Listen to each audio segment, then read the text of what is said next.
বসে আছি না, এই আমার আমার ভাবটা কেটে যাবে যদি মন দিয়ে এই কথাটা শ্রবণ করেন। শ্রবণ করবেন। নবদ্বীপের মাটিতে একজন ভক্ত ছিল বাবা, যার নাম ছিল শঙ্করাচার্য। ভালো করে শুনবেন বাবা। আর তার স্ত্রীর নাম ছিল মাতা সত্যবতী। এই স্বামী স্ত্রী এরা দুজনে, তবে বাবা স্ত্রী বলা ভুল হবে, আমি ভুল বললাম। সত্যবতী মা ছিল সহধর্মিণী। এখানে আমরা অনেক নারী জাতি আছি মা, এখানে আমরা সবাই বউ হয়েছি, স্ত্রী হয়েছি, কিন্তু সবাই এখানে সহধর্মিণী নয়, সবাই এখানে অর্ধাঙ্গিনী নয়। সহধর্মিণীর চরিত্র আলাদা হবে, অর্ধাঙ্গিনীর চরিত্র আলাদা হবে, আর বউ আর স্ত্রীর চরিত্র আলাদা হবে। এইগুলো ভাবতে হবে বাবা, কীর্তন শুনলে হবে না। তো আজকে এই সত্যবতী আর শঙ্করাচার্য এরা মাধু করি করে যা কিছু পায়, প্রতিদিন আমার নিমাই সকালবেলা করে উঠে বাবা নগর ভ্রমণে বার হয় ভক্তদের নিয়ে, খোল করতাল নিয়ে, আর প্রতিদিন ওই শঙ্করাচার্যের বাড়িতে প্রসাদ পায়। প্রতিদিন নগর ভ্রমণে গিয়ে প্রসাদ পায়। তো আজকে শঙ্করাচার্য সকালবেলা ভিক্ষায় গেছে বাবা, সারা নদীয়ার মাটিতে ঘুরে বেড়াচ্ছে, একজন ভক্ত কেউ ভিক্ষা দিচ্ছে না। তা ভক্ত মনে মনে ভাবছে, না জানি আমি কোন ভক্তের মুখ দেখে উঠেছিলাম যে যার জন্য আমার আজকের একটাও ভিক্ষা কোনো বাড়িতে পেলাম না। বাড়িতে এসে সত্যবতী মাকে ডাকছে, সত্যবতী, সত্যবতী তুমি শুনেছ? সারা নদীয়ার মাটিতে, নবদ্বীপের মাটিতে আমি ঘুরে বেড়ালাম, কিন্তু একজনও কেউ আমায় ভিক্ষা দিল না। কিন্তু সত্যবতী তুমি বলতে পারো আজকে যে আমার নিমাই বাড়িতে হরিনাম করতে আসবে, আমি আমার নিমাইকে কি খেতে দেব? সত্যবতী মা আমার হেসে বলছে, স্বামী তুমি চিন্তা করছো কেন? তোমার সহধর্মিণী তো এখন আছে।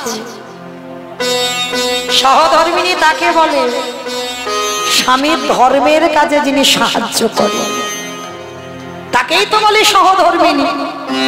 স্বামী যদি অসৎ পথে যায়, সহধর্মিণীর কর্তব্য সেই স্বামীর চরণ যুগল ধরে বাবা কৃষ্ণ ভজনের পথ দেখানো।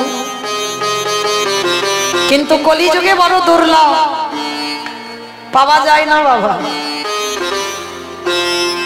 সবাই তো এই কলির মায়া মোহতে জর্জরিত হয়ে আছে।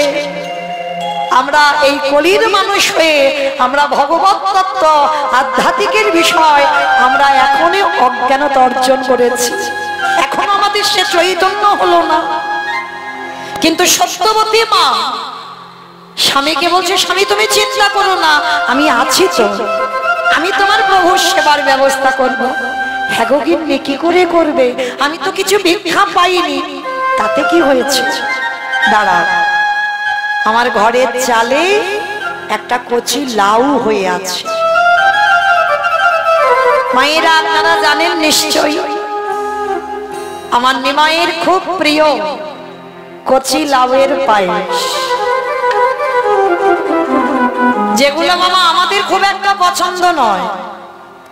কচুর ঘন্ট, মোচার ঘন্ট, ডুমুরের তরকারি, লাউয়ের তরকারি, এগুলো আমার নিমাইয়ের খুব প্রিয়। হ্যাঁ, ভক্ত যদি তৈরি করে দেয় প্রভু সেবা, প্রভু বলে আমি সারা জীবন তার দাস হয়ে যাই। সে যদি আমায় ডাকতে ভুলে যায়, আমি সারা জীবন তার দরজায় রয়ে যাই। যদি ভগবানের পছন্দ খাবার কেউ বানিয়ে দেয়, তার সত্যবতী মা বলছে তুমি চিন্তা করছো কেন? ঘরের চালে তো একটা লাউ হয়ে আছে। জানো স্বামী, আজকের ওই লাউটাকে পেড়ে ওর সঙ্গে একটু দুধ চিনি দিয়ে কচি লাউয়ের পায়েস করবো। ভিক্ষা পাইনি তো কি হয়েছে? আর ওই কচি লাউটা পায়েস করে আমার নিমাই যখন আসবে আমার বাড়িতে হরিনাম করতে, আমার নিমাইকে সেবা দেব। বলে ঠিক আছে। তাহলে সত্যবতী, আমি ততক্ষণে শিরোধনী গঙ্গা স্নানটা করে আসি, তুমি ততক্ষণে ওই লাউটা বানাও। তা লাউটা পেরেছে ভোরের বেলা, তো এখন তো বাবা আমাদের মতো মেয়েরা এই ভোর ভোর হয় না, ঘুম থেকে উঠতে বাবা 7:30 8টা বেজে যায়, কিন্তু এইটা তো নিয়ম নয়। আগেকার দিনের মায়েরা ভোর ভোর উঠত, আর উঠে যে সেই যে ছড়া ঝাড় দিত না, কি গো মায়েরা এখন আর দেয়? এখন সব পাথরের ঘর হয়ে গেছে, আবার ছড়া ঝাড়। কিন্তু মা যত পাথর সেটিং ঘর বানাও না কেন, একটু গোবর গলা জল গুলে দরজায় ছড়া দিতে হয়। কেন? ওই গোবরের মধ্যে মা লক্ষ্মী বাস করে। ওই জন্য প্রতিদিন একেবারে ভোরবেলা উঠে, যারা সহধর্মিনী হয় তারা কোনোদিন 8টার সময় ঘুম থেকে ওঠে না, তাদের ঘুম বাবা ভোর ভোর ভাঙবে, আর ওই গোবর জল ছড়া দেয়, আর ছড়া দিয়ে সংসারে যাবতীয় কর্ম সকাল সকাল করে নিতে হয়।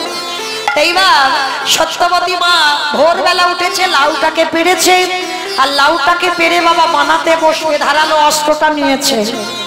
আর ঠিক ওই সময় মহাপ্রভু আমার ভোরবেলা তো নগর ভ্রমণে বার হয়, ভক্তদের সঙ্গে নিয়ে নগর ভ্রমণে আসছে। ভজ শ্রী কৃষ্ণ লহ শ্রী কৃষ্ণ কহ শ্রী কৃষ্ণে নাম রে। ভজ শ্রী কৃষ্ণ কহ শ্রী কৃষ্ণ লহ শ্রী কৃষ্ণের নাম রে। আমার মহাপ্রভু বলছে ভজ শ্রী কৃষ্ণ কহ শ্রী কৃষ্ণ লহ শ্রী কৃষ্ণের নাম। নদিয়ার ভক্তরা বলছে দাঁড়াও, ওই গান আমরা কেউ গাইব না। কি মাইরা, আপনারা তো নদিয়ার মানুষ, ওই নাম গাইবেন?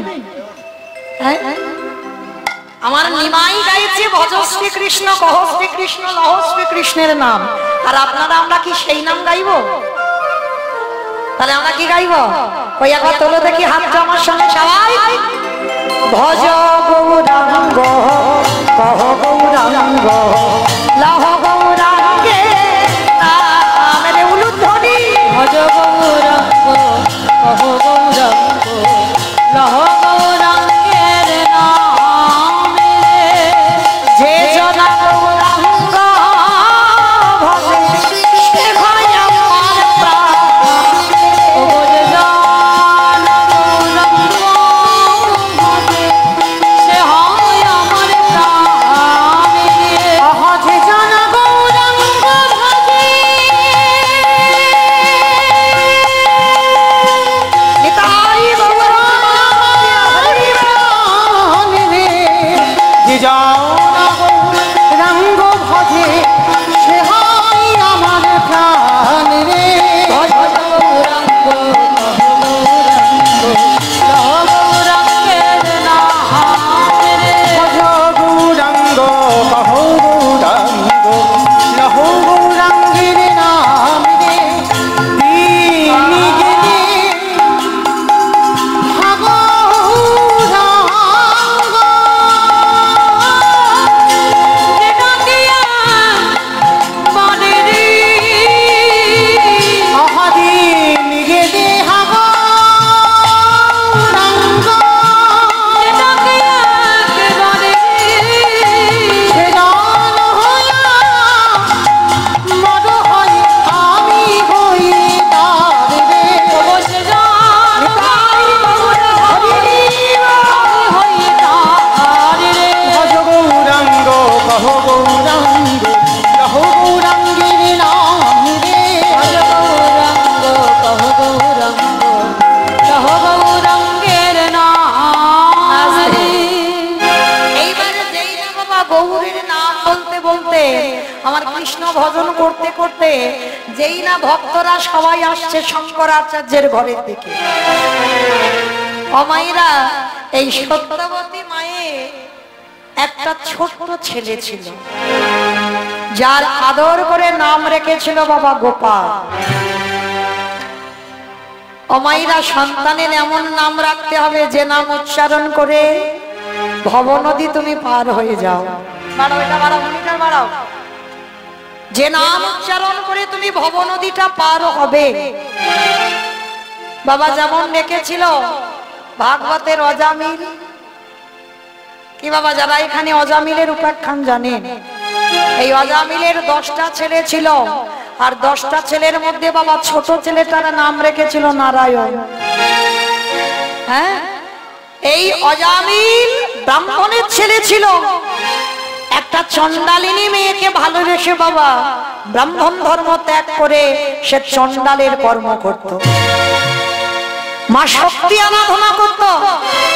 আর যখনই ওই চণ্ডালিনীর মেয়েকে ভালোবেসে চণ্ডালিনীর গর্ভে একটা একটা করে 10-10টা ছেলে হলো।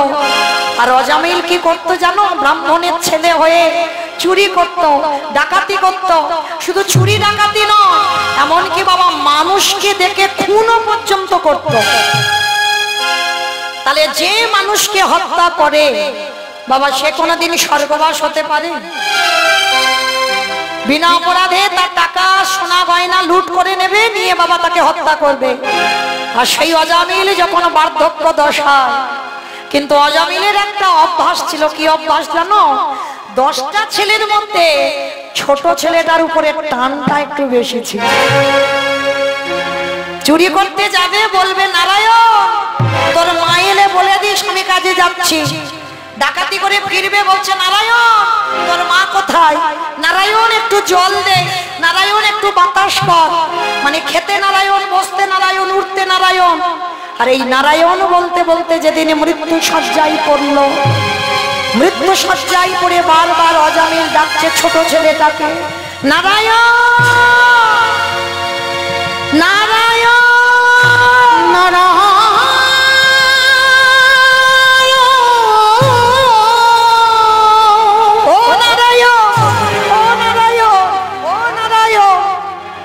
বারবার যখন ও নারায়ণ ও নারায়ণ বলছে, সেটা বিষ্ণু লোকের খাতায় হিসাব হচ্ছে বাবা ওম নারায়ণ। ছটফট করছে মৃত্যু যন্ত্রণায়। এক দরজায় দাঁড়িয়েছে বিষ্ণুদূত, এক দরজায় দাঁড়িয়েছে যমদূত, টানাটানি করছে, মানে অজামিলকে নিয়ে যাবে। আর যখন টানাটানি করছে অজামিলকে নিয়ে যাবে বলে, এমন সময় বিষ্ণুদূতেরা বলছে আমরা নিয়ে যাব, যমদূতেরা বলছে আমরা নিয়ে যাব। যমদূতেরা বলছে আরে মূর্খ, এ কি করে যেতে পারে বৈকুণ্ঠে ভগবানের চরণে? কারণ এ খুন করে, ডাকাতি করে, আবার চুরি পর্যন্ত করে। তখন ওই বিষ্ণুদূতেরা বলেছিল যমদূতেদের, তোরা বড় মূর্খ, কারণ এ ডাকাতি করুক, চুরি করুক, মানুষ খুন করুক, যাই করুক, কিন্তু মৃত্যুর সময় কি বলছে ভালো করে দেয়। কান পেতে শুনছে ও নারায়ণ ও নারায়ণ ও নারায়ণ। তা যমদূতেরা বলছে হ্যাঁ শুনতে পাচ্ছি, ও ছেলের নাম ধরে ডাকছে ছোট ছেলেটা।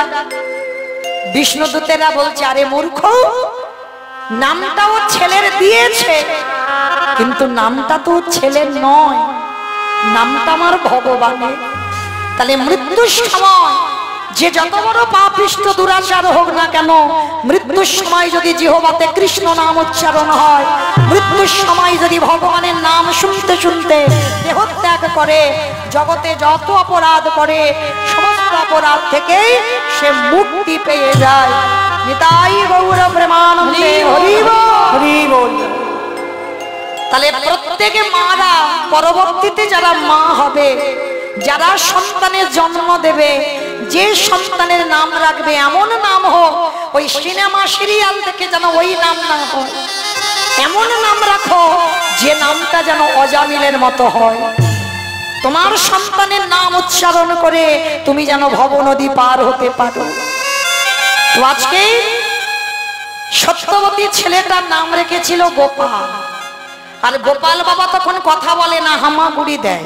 আর দেখবেন বাবা বেশিরভাগ ছেলেরা ওই ছোট ছোট বাচ্চাদের ভোর ভোর ঘুম ভেঙে যায়, আবার মা যদি কোলের কাছে নিয়ে স্তনদুগ্ধ দেয় আবার সন্তান ঘুমিয়ে পড়ে। তা মা তো আজকে লাউটা বানাতে বসেছে, আর গোপাল ঘরে থেকে হামাগুড়ি দিতে দিতে মার কোলে এসে স্তনদুগ্ধ পান করছে। মা ধারালো অস্ত্রটা নিয়েছে, কচি লাউটাকে পেরেছে, আর মহাপ্রভু হরিনাম করতে করতে আসছে, আর সত্যবতীর কানটা হরিনামের দিকে চলে গেছে। অনুভব করেন মা, হরি নামে এমনই ডুবে গেছে, এমনই মোহিত, ছেলে কোলে দুগ্ধ সেবা করছে সেটা খেয়াল ছিল না সত্যবতী মা। ওই কচি লাউ আর গোপালের মাথা দুটো একই জায়গায় রেখেছে। হরিনাম শ্রবণ করতে করতে নয়নে বাড়ি বিগলিত হলো।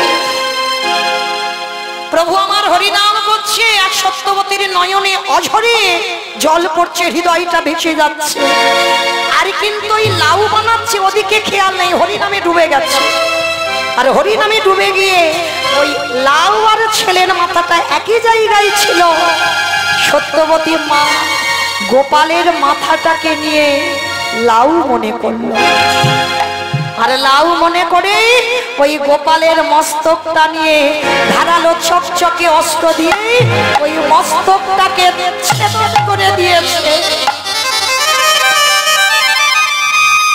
অবলা সন্তান সবে হামাগুড়ি দেয়, কথা বলে না। ঘুমন্ত ছেলের মস্তক যদি ছেদন হয়, সে ছেলে কি আর কাঁদবার সুযোগ পায়? মা সত্যবতী এখনো জানে না নিজের ছেলেকে বলি দিয়েছে। গোপালের মাথাটাকে নিয়ে ওই নাক কানে চোখ মুখ টুকরো টুকরো করে কেটেছে, একটা পাত্রে রেখে দিয়েছি। সর্বাঙ্গটা রক্তে রক্তাক্ত হয়ে গেল, আর ওই হরি নামে ডুবে গেছে। মাথা দোলাচ্ছে আর ছেলের মাথাটাকে কাটছে। শঙ্করাচার্য এদিকে স্নান করে যেই না উঠানে চরণ দিয়েছে, দেখে না রক্তের স্রোত। এত রক্ত, এত রক্ত কোথা থেকে এলো? যেই না বারান্দায় উঠেছে বাবা, দেখে না সত্যবতী হরি নামে মাথা দোলায়, হরি নাম শুনছে। সত্যবতীর কোল রক্তে ভেসে যাচ্ছে, কোলের উপরে ছেলের দেহটা, আর মাথাটাকে লাউ বলে কেটে থালাতে রেখেছে। শঙ্করাচার্য এসে ডাকছে, সত্যবতী।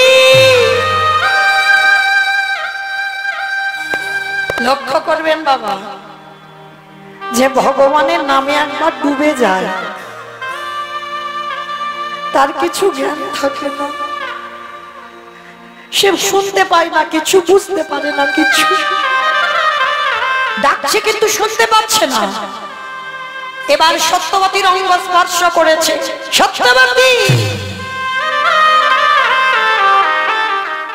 এটা তুমি কি করছো? কি করেছো? ভালো করেছো, দেখো। সত্যবতী তাকিয়ে দেখলো কোলে ছেলের দেহটা, আর ছেলের মাথাটা মা নিজের হাতে টুকরো করে পাত্রে রেখেছে। চিৎকার করে সত্যবতী বলল, গৌর হরি, গৌরী হে।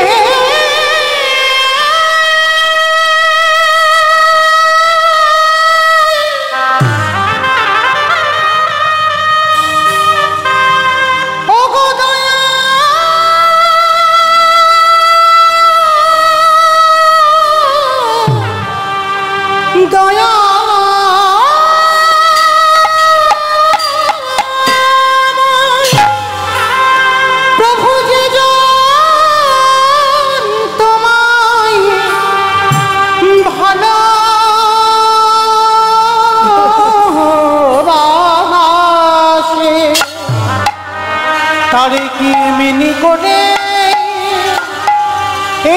করে কাঁদিতে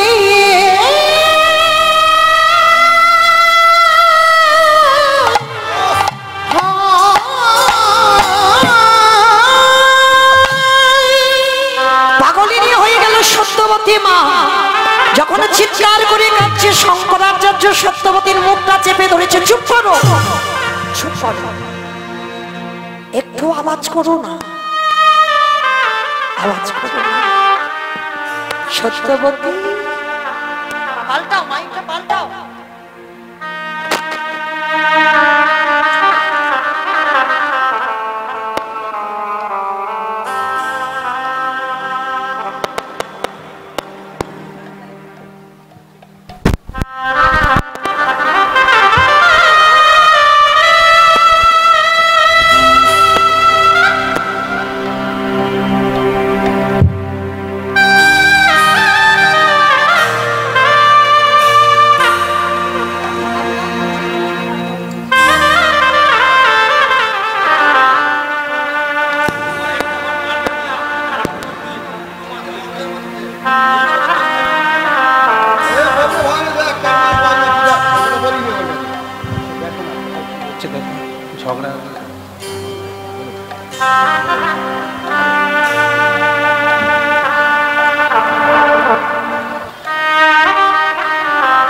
hello check check testing hello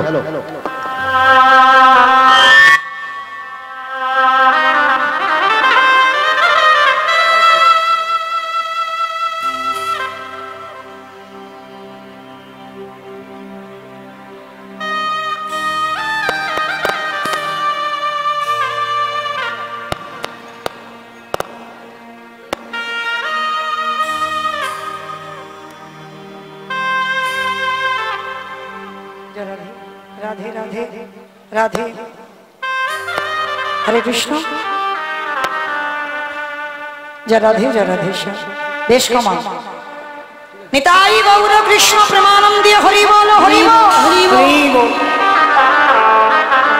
Satyavati मामा पागलिनीर मतो হয়ে গেল যখন চিৎকার করে কাঁদছে শঙ্করাচার্য বলে বলেন চুপ একটু কেঁদো না কারণ আমার প্রভু আসছে আমার ঘরে আর প্রভু যদি জানতে পারে আমার ছেলেটা মরে গেছে আমার বাড়িতে হরি নাম হবে না সত্যবতী আমার ছেলে মরে গেছে সেই শোকটা আমি নিতে পারবো কিন্তু আমার বাড়িতে যে একদিন হরি নাম হবে না এইটা আমি নিতে পারবো না কে গো মায়েরা কেমন ভাবতো ছেলে মরে গেছে তার মানে কতটা বাবা বিষয় থেকে মুক্ত দেখে ছেলে মরে গেছে সেই শোক নিতে পারবে কিন্তু বাড়িতে একদিন হরিনাম বন্ধ হবে এই শোকটা নিতে পারবে না কিন্তু বাবা সইতে পারে মা সহ্য করবে কি করে পাগলিনীর মতো যখন কাঁদছে সত্যবতী মা শঙ্করাচার্য কি করেছে জানো সত্যবতী মায়ের হাতে পায়ে দড়ি বেঁধে মুখটা বন্ধ করে ঘরে রেখে দিয়েছে যাতে প্রভু বুঝতে না পারে যে আমার সত্যবতী কাঁদছে ছেলেটা মরে গেছে বলে আর এদিকে প্রভু আমার ভক্তদের নিয়ে শঙ্করাচার্যের ঘরে এসেছে যেমন হরিনাম হয় আজও হচ্ছে প্রভু আমার দুটো বাহু উত্তোলন করে কীর্তন করে আজও করছে কিন্তু শঙ্করাচার্য কাঁদছে তবে বাবা আজকের এর কান্নাটা যেন একটু বেশি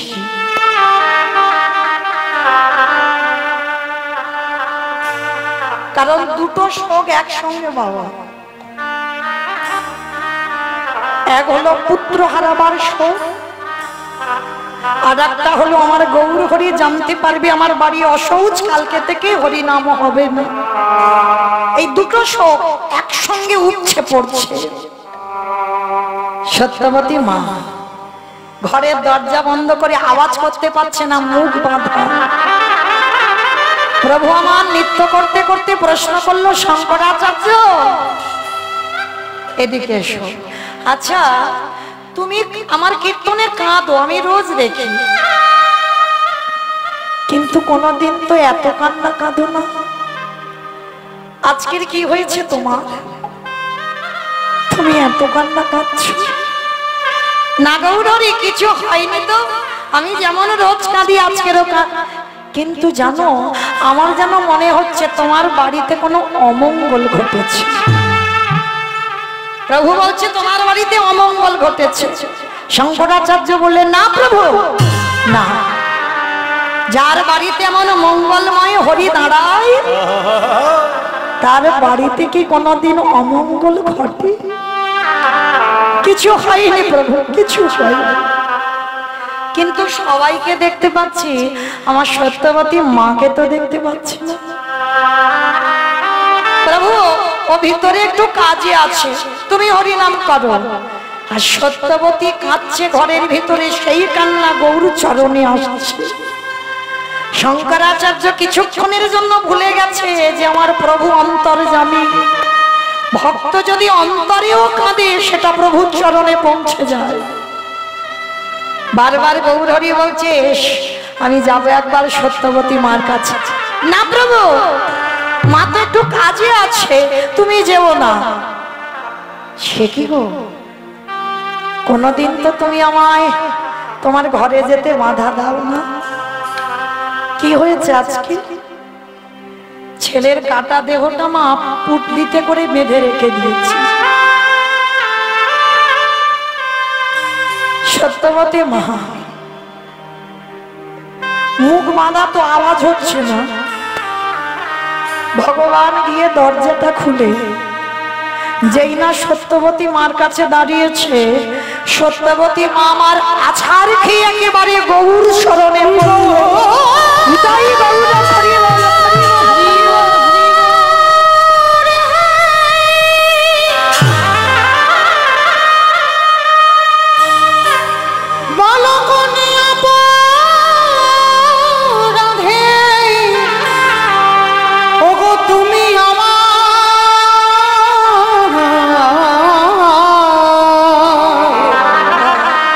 আমায় পুত্রহারা করে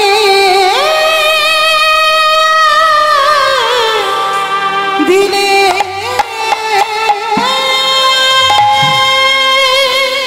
আমি তো চাইনি তোমার কাছে এই সংসার, আমি তো চাইনি তোমার কাছে এই সুখ। আমি কেন কেড়ে নিলে আমার সন্তানটাকে? সুখের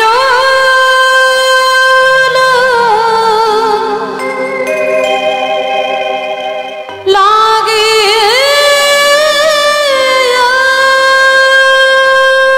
ফিরিয়ে দাও আমার গোপালকে, ফিরিয়ে দাও।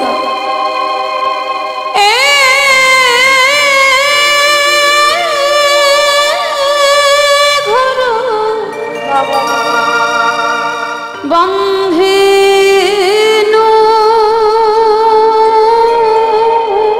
আমি তো কোনোদিন তোমার কাছে বলিনি আমার সংসারের সুখ দাও, সন্তানের সুখ দাও।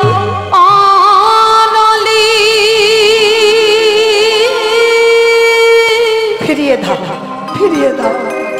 ও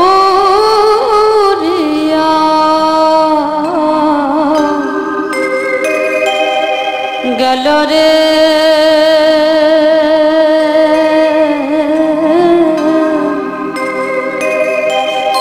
অনলি পুরিয়া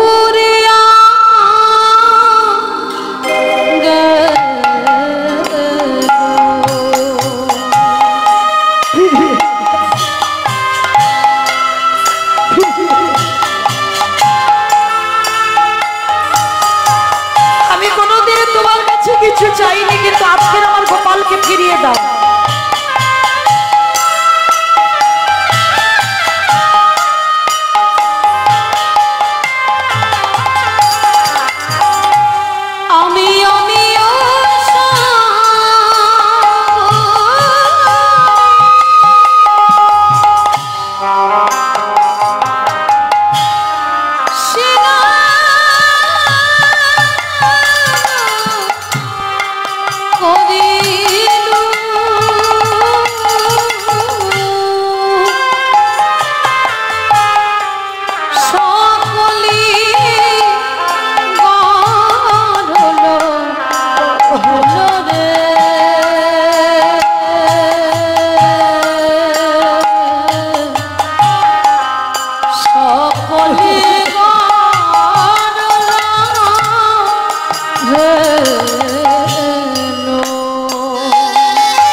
তুমি আমার কাছে ফিরিয়ে দাও। আমি সুখের রাগে নিতাই গৌর প্রেমানন্দে হরি বল হরি বল হরি বল।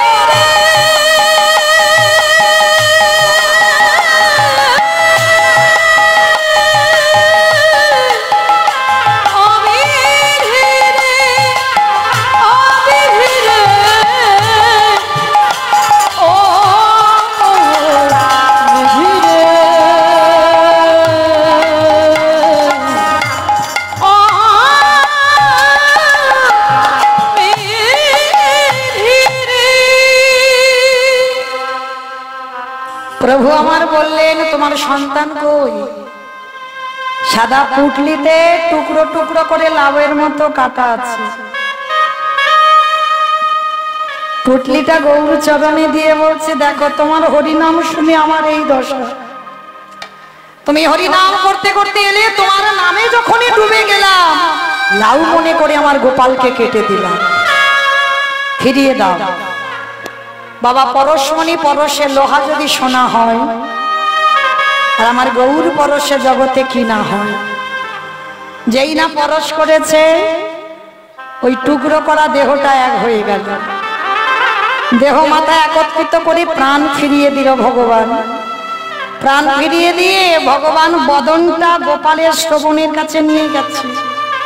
নিয়ে গিয়ে প্রভু আমার ডাকছে গোপাল, এই গোপাল, বাবা মাকে কাঁদিয়ে রেখে যে চলে গেলি, আয়। মা কাঁদছে, বাবা কাঁদছে, ফিরে আয়। এই জায়গাটা ভালো করে শুনবে।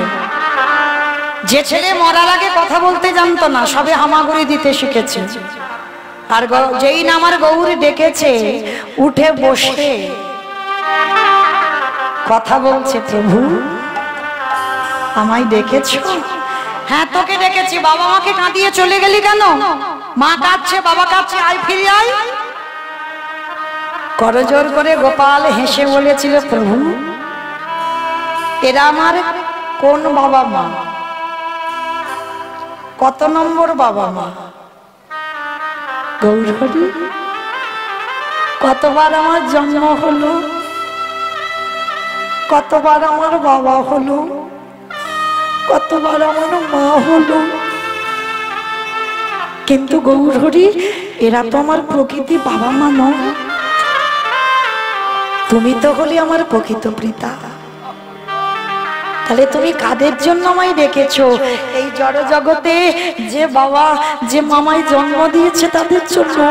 এরা কত নম্বরের বাবা মা তুমি বলো না গৌরহরি? সত্যবতী মা শোনা মাত্র চমকে উঠেছে। যে ছেলের জন্য এতক্ষণ আমি পাগলের মতো কাঁদলাম, যে ছেলের জন্য আমি পাগলিনী হয়ে গেলাম, আর সেই ছেলে প্রাণ ফিরে পেয়ে জিজ্ঞেস করছে আমি ওর কত নম্বর মা? সেই সত্যবতী মা গৌর চরণে গিয়ে বলছে, গৌরহরি আমি বড় ভুল করে ফেলেছি। এই মায়া মোহ সংসারে পড়ে আমি তোমার কথা ভুলে গেছি। প্রভু আর আমার এই সংসার চাই না। এবার তুমি আমায় নিয়ে তোমার কৃষ্ণ ভজনের পথে নিয়েছ। এই সংসার ত্যাগ করে আমি তোমার রাতুল চরণ ভজন করতে চাই। আমি কবে যাব? নিতাই গৌর হরি বল হরি বল হরি বল। বিষয় ছেড়ে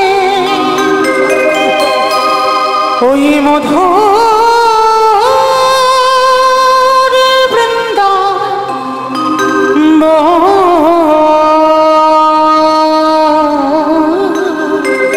আর যে ভালো লাগে না গৌর। হরে কৃষ্ণ নামে তোমার চরণে আমার আশ্রয় দাও। কাঁদবে কাঁদবে এই সংসার থেকে আমি মুক্তি পেয়েছি। আমার পোড়া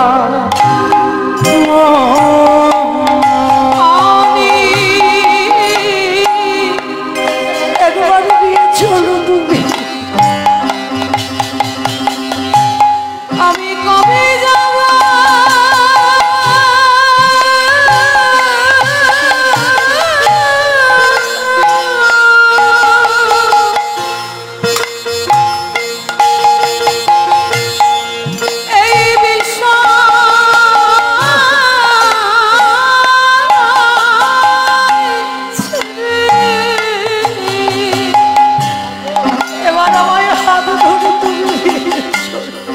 মধুর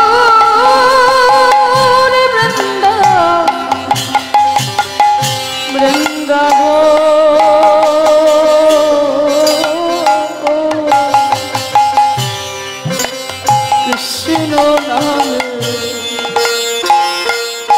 কাঁদবে কাবে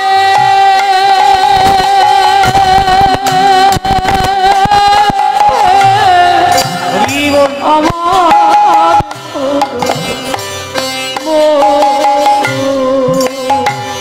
ওরে কৃষ্ণ নামে আর সন্তানের মায়া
আমার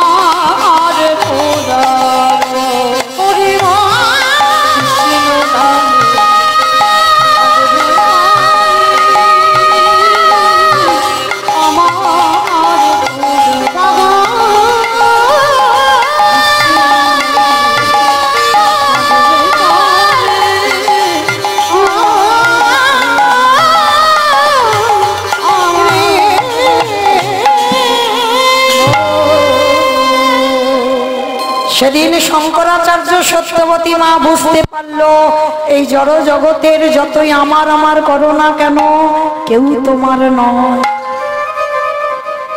ভব নদী পারাপার করার মালিক তো সে গো। আমরা বুঝতে পারি না, জানতে পারি না, বুঝবার চেষ্টাও করি না। মনে মনে ভাবলাম অমুক জনকে ভালোবাসতে ওই বুঝি আমায় পার করে দেবে। না, ভালো যদি বাঁচতে হয় কৃষ্ণ চরণ সকাল সকাল ধরো। লক্ষ্য করো, নবদ্বীপের মাটিতে আমার নিমাই প্রতিদিন শ্রীধর পণ্ডিত, যিনি বৃন্দাবন লীলায় মধুমঙ্গল, এই মধুমঙ্গল নবদ্বীপের মাটিতে শ্রীধর পণ্ডিত। আর এই শ্রীধর পণ্ডিত প্রতিদিন কি বিক্রি করতো জানো? থোর, কচু, কলা, মোচা এগুলো বিক্রি করতো। আর নিমাই প্রতিদিন শ্রীধরের কাছ থেকে বাজার করে খেত। তাহলে করে শোনো, তা যেই না বাজার করে নিয়ে চলে যায় একদিনও পয়সা দেয় না নিমাই। মাসের পর মাস বাজার করছে। তা একদিন শ্রীধর বলছে, নিমাই তুমি রোজ রোজ আমার কাছ থেকে বাজার করে খাও, পয়সা দেবে না? নিমাই হেসে মনে মনে ভাবলো, হায় রে, কার কাছে কে পয়সা চাইছে? দেব দেব দেব। তুমি যেদিন আমার কাছে চাইবে সেদিন আমি একেবারে সুদে আসলে যত দাম হয়েছে আমি সমস্ত কিছু তোমায় দাম মিটিয়ে দেব। তারপরেই তো নিমাই সন্ন্যাস নিল। 24 বছর বয়সে শেষ অন্তিম সময়টা ছিল জগন্নাথ ধাম পুরী ধাম লীলাচল। আর এই লীলাচলে থাকাকালীন প্রভু আমার সিদ্ধান্ত নিয়েছিল বৃন্দাবন যাত্রা করবে। কটা দিন বৃন্দাবনে বাঁকে বিহারী লালকে দর্শন করি আবার পুরী ধামে ফিরবে। তার নবদ্বীপের ভক্তরা খবর পেয়েছে প্রভু বৃন্দাবনে যাবেন। আর নবদ্বীপ থেকে ভক্তরা সবাই পাগলের মতো ছুটতে ছুটতে যাচ্ছে। নদিয়ায় যত যত ভক্ত ছিল সবাই ছুটে যাচ্ছে নিমাইকে দেখবে বলে ওই পুরী ধামে। তার দেখতে যাচ্ছে তো ভগবানকে, যার বাড়িতে যা যা কিছু ছিল সবাই নিয়ে যাচ্ছে। হাসিধর এত গরিব এত কাঙাল, কি নিয়ে যাবে জানো? ঘরে কিচ্ছু নেই। সবাই ভালো ভালো খাবার নিয়েছে, আর শ্রীধর কি নিয়েছে জানো? গাছে একটা মোচা হয়েছিল, মোচাটা কেটে রান্না করার টাইম নেই, ওই কাঁচা মোচাটা নিয়ে পুটলিতে করে বেঁধে এই নদিয়া থেকে যাচ্ছে জগন্নাথ ধাম পুরী ধাম। কোনো গাড়ি ভাড়া নয়, পায়ে হেঁটে যাচ্ছে। পায়ে হেঁটে গিয়ে বাবা জগন্নাথ ধাম মন্দিরে গিয়ে যেই না দাঁড়িয়েছে, আর প্রভু তো আশ্রয় ছিল বাবা যে জায়গাটা, সে জায়গাটার নাম হলো গম্ভীরা রাধাকান্ত মঠ। ওই রাধাকান্ত মঠে আমার প্রভু থাকতেন। 3.5 জন ভক্ত, স্বরূপ দামোদর, রায় রামানন্দ আর শিখি মাইতি। আর শিখি মাইতির একটা বোন যার নাম মাধবী দাসী। নারী জাতিরা অর্ধে, ওই জন্য 3.5 জন বলা হলো। এই নারী মাধবী দাসী শিখি মাইতির বোন ছিল। এই শিখি মাইতির বয়স কত ছিল জানো? 60 বছর। 60 বছরের বৃদ্ধা নারী। মনে রেখো মা, নারীদের হাজার বাধা, পাপ ফেললেই অপরাধ। কোনদিন মাধবী আমার নিমাইয়ের কাছে যেতে পারতো না, কারণ নিমাই তো সন্ন্যাসী। তাহলে যেত কোথায়, দেখতো কোথা থেকে? অদূরে দাঁড়িয়ে দাঁড়িয়ে আড়াল থেকে নিমাইয়ের চরণ দর্শন করতো। করজোরে কাঁদতো আর বলতো, গৌর হরি, আমাকে তো তুমি নারী কুলে জন্ম দিয়েছো, তোমার চরণে যাবার মতো অধিকার আমার নাই। তবে আমি দূরে দাঁড়িয়ে রইলাম, তুমি কৃপা করে তোমার লীলা যত যত আমার ওই দাদা স্বরূপ দামোদর রায় রামানন্দকে নিয়ে শ্রবণ করাবে, আমি জানো তোমার লীলার অধিকারিণী হতে পারি। ডাকার মতো যদি ডাকা যায়, ভালোবাসার মতো যদি বাসা যায়, নারী হলেও বাধা থাকে না বাবা। নারী হলেও ভগবানের চরণে যাওয়া যায়। তো আজকে সেই গম্ভীরায় মহাপ্রভু আমার যখন জগন্নাথজিকে দেখতে যেত, আর জগন্নাথজির মন্দিরে দাঁড়িয়ে আছে ভক্তরা, হাজার হাজার লাখ লাখ ভক্ত। ঠিক আজকের আমি যেমন কীর্তন গাইছি, আপনারা এই যে শত শত ভক্ত ছুটে এসেছেন, আমার জন্য নয়, এইটা ভুল ধারণা। আমার জন্য কেউ আসেননি, কারণ আমাকে তো বিছনায় ঘুমি ঘুমি মোবাইলটা ছেড়ে দিলেই দেখতে পাবেন। তাহলে কিসে এসেছেন, কিসের জন্য এসেছেন? মহাপ্রভুর এই হরি নামে এমনই একটা শক্তি আছে, যদি ভক্ত মানুষ হয়, কানে যদি যায় যে অমুক জায়গায় কীর্তন হচ্ছে, পাগলের মতো তারা ছুটে আসে। 5 মিনিট হলেও আসবে বাবা, যদি ভক্ত হয়। তা আজকে সবাই দাঁড়িয়ে আছে, মানে এত ভিড় নিমাইকে দেখবার জন্য জগন্নাথ ধামে পুরী ধাম। আর একটা কথা মনে রাখবেন বাবা, তুমি যদি ভক্তি জীবনে আগিয়ে যাও, তোমার আর এই লোকালয়, অনেক গন্ডগোল, অনেক লোকজন, এগুলো আরো ভালো লাগবে। শুধু মনে হবে যেন একাকী জীবনটা কাটিয়ে দিই। কারণ ভজন করতে গেলে বাবা নিরজন না হলে ভজন হয় না। অপরাধ নিও না বাবা, নামের মালাতে আমরা নাম জপ করি, ঠিক কথা। অনেক কথা বলছি, নাম করছে, বাজারে গেলাম নামের মালা হাতে, সত্যি ভেবে বলেন ওটা কি নাম হচ্ছে? অপরাধ নিও না, কাউকে উদ্দেশ্য করে বলার কারণ নেই আমার, কিন্তু নিজেকে প্রশ্ন করেন ওটা কি সত্যি নাম হয়? হয় না। ওটা দেহটা শুদ্ধ হচ্ছে, মুখটা শুদ্ধ হচ্ছে মাত্র, কিন্তু নাম হচ্ছে না।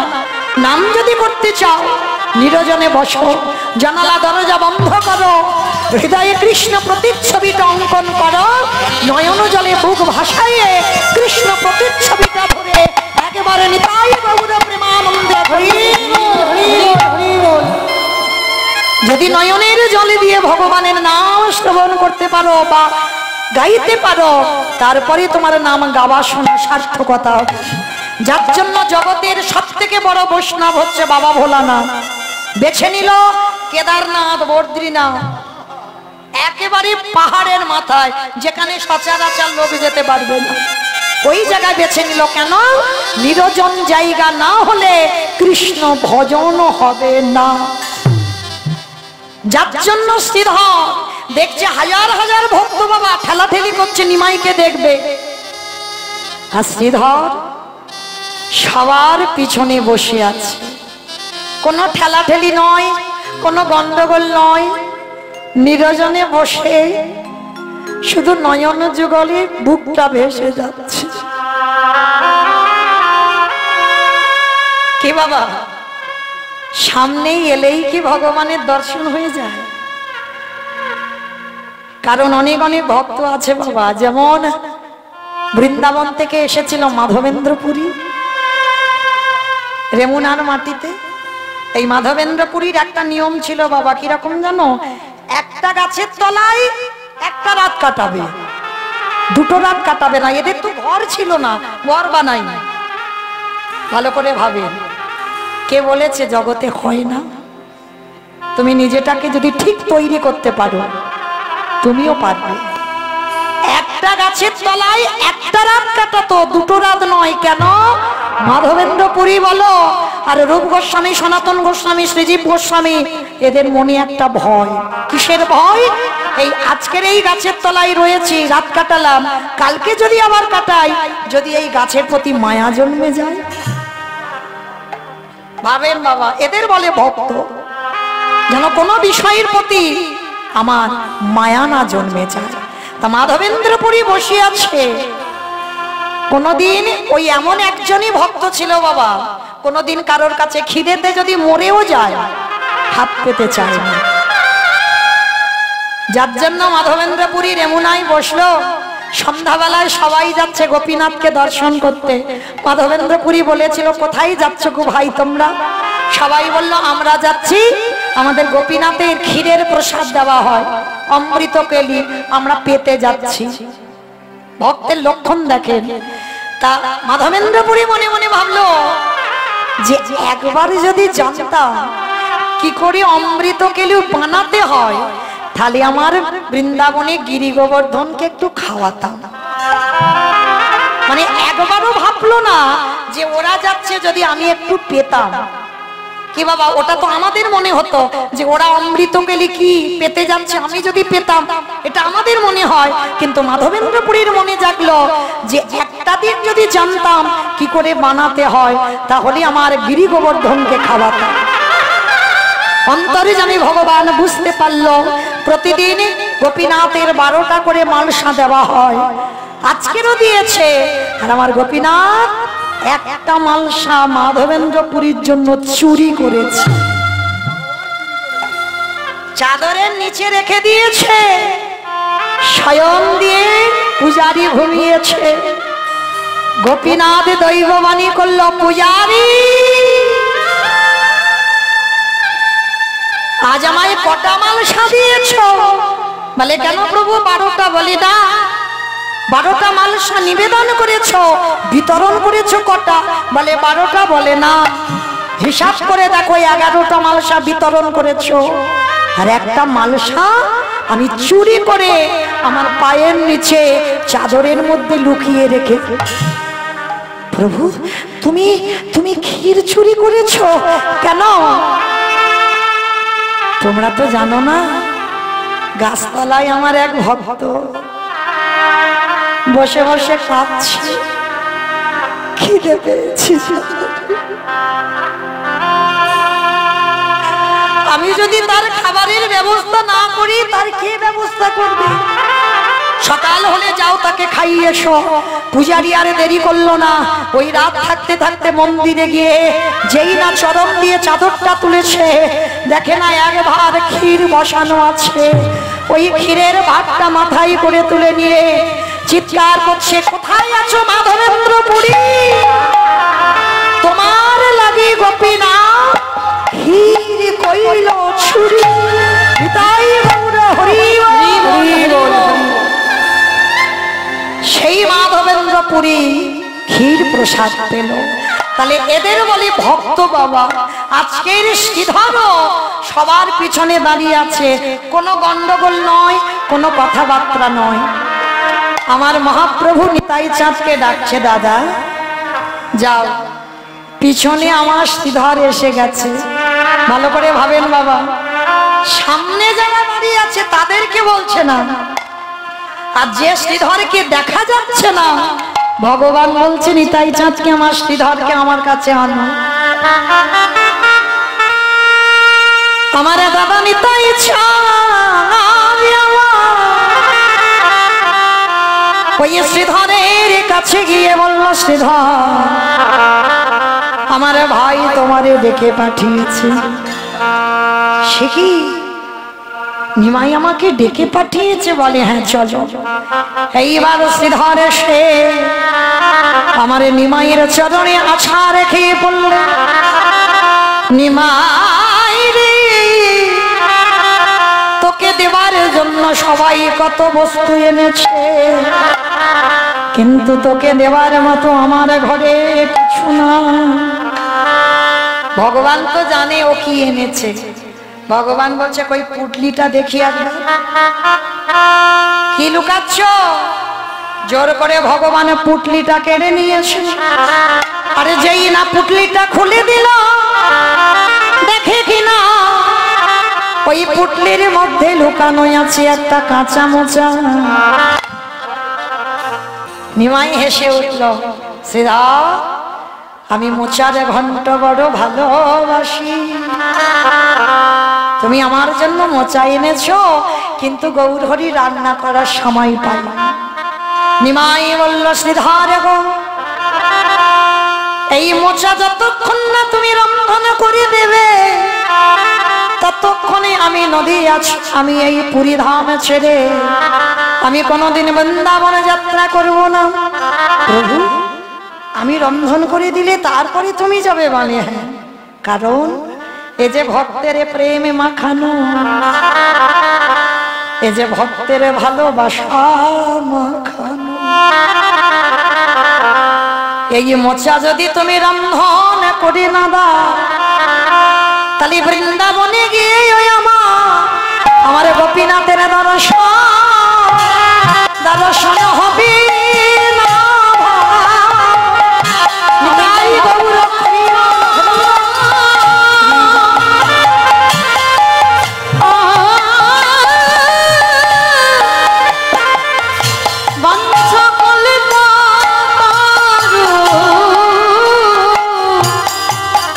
তাই তো ভক্ত মন বড় ভালো।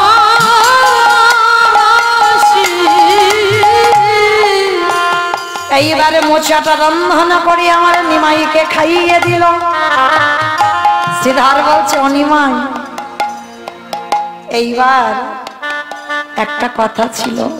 প্রভু তো অন্তরে জানি বুঝতে পেরেছে। বলছে আচ্ছা আমি বুঝতে পেরেছি, বলো তোমার নবদ্বীপে যে বাজার করে খেতাম কত টাকার বাজার হয়েছে? কি চাও আমার কাছে বলো, শুধু আসলে আজকের আমি তোমায় সব মিটিয়ে দেব।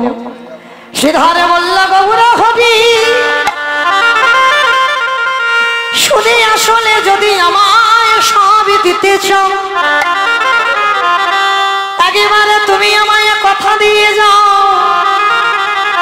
এতদিনই যে তুমি আমার কাছে বাজার করে খেয়েছো, যদি দিতেই হয় যেদিন আমার নিদানের সময় হয়ে যাবে, এই সংসারের মায়াতে পড়ে তোমার কাছে যেতে যদি দেরি হয়ে যায় গৌর হরি আমার হাতে ধরে ভব নদী পার করিও। আমি অনিতাই গৌর হরিব,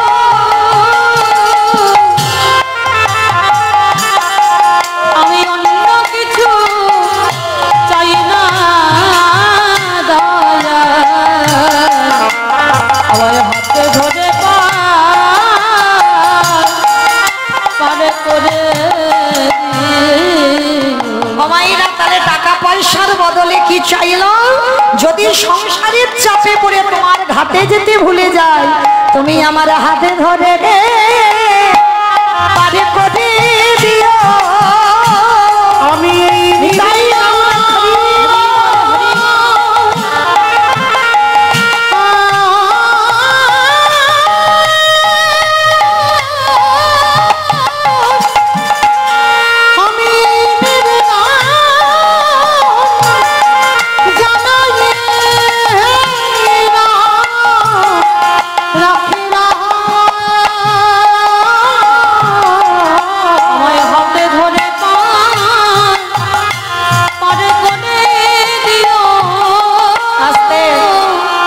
সেই শ্রীধরের কৃপা হয়ে গেল, গৌর কৃপা।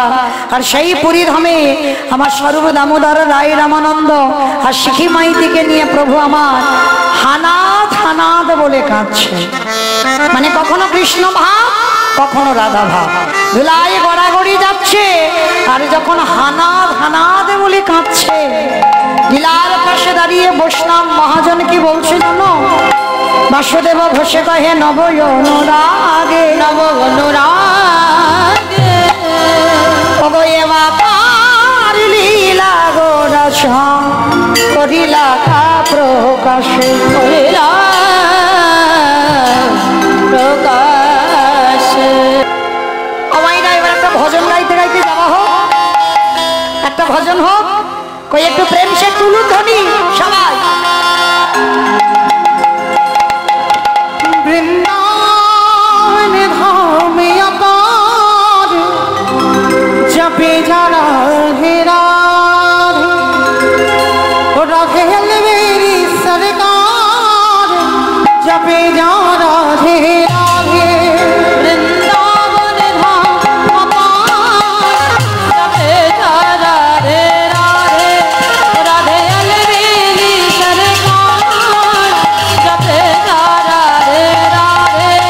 वृंदावन धाम अपार जपे जा राधे राधे, राधे मेरी सरकार जपे जा राधे राधे। जपे जा राधे राधे, भाजे जा राधे राधे। जपे जा राधे राधे, भजे जा राधे राधे। जपे जा राधे राधे, भाजे जा राधे राधे। जपे जा राधे राधे, भजे जा राधे राधे। राधे কমাইরা আমি আর আমার সম্প্রদায় যাব, আপনারা কেউ যাবেন না? সবাই যাবে? যারা যাবেন কই দেখি আর একবার এই কান মুলে বলছে মা কালীর দিব্যি আর বলবো না, এইবারটা শেষ। সবাই দেখি হাত দুটো একবার তোলেন, সবাই একসঙ্গে তালি তালি করো, তালি কেমন? तू वृंदावन में आयो, राधा नाम लगायो।